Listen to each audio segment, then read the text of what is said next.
এটাও একটা অর্ডারের ক্যানভাস। এর আগে যে ক্যানভাসটা নিয়েছিল তারই ফ্রেন্ড এই ক্যানভাসটা অর্ডার দিয়েছে। এটা 6x6 ইঞ্চি সাইজের একটা মিনি ক্যানভাস। এখানে তারও কোনো রিকোয়ারমেন্ট ছিল না, তাই বলেছিল আমার পছন্দ মতন কিছু একটা এঁকে দিতে। সূর্য অস্ত যাচ্ছে এমন একটা ছবি আমি পিন্টারেস্ট থেকে সিলেক্ট করেছি। তো ফার্স্টে আমি এখানে একটা নৌকা ছিল সেটা আমি পেন্সিল দিয়ে আগে স্কেচ করে নিয়েছি। আর রঙের ক্ষেত্রে ফার্স্টে আমি ইয়েলো কালার করেছি এবং তার পাশ থেকে আমি অরেঞ্জ কালার করে দুটা কালার একসাথে সুন্দর করে ব্লেন্ড করে নিয়েছি। সেম ভাবেই আমি পানির রংটা করেছি। এবার পার্পেলের সাথে হোয়াইট কালার মিক্সড করে এই মেঘের কালারটা করেছি।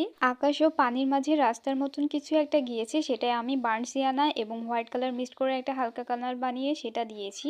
গাছের পাটগুলো আমি সবুজ আর ব্ল্যাক কালার একসাথে মিক্সড করে একটা গাঢ় রং বানিয়ে বেস কালার হিসেবে আগে দিয়ে নিয়েছি। আর নৌকার কালারটা আমি সম্পূর্ণ বার্ন সিয়ানা এবং বার্ন সাম্বার এই দুইটা কালার দিয়ে করেছি। সর্বশেষ মনস্টার গ্রিন কালার দিয়ে পাতার শেপগুলো আমি এঁকে নিয়েছি। আমার এই ক্যানভাস পেইন্টিংয়ের ফাইনাল লুকটা কেমন হয়েছে অবশ্যই কমেন্টে জানাবেন।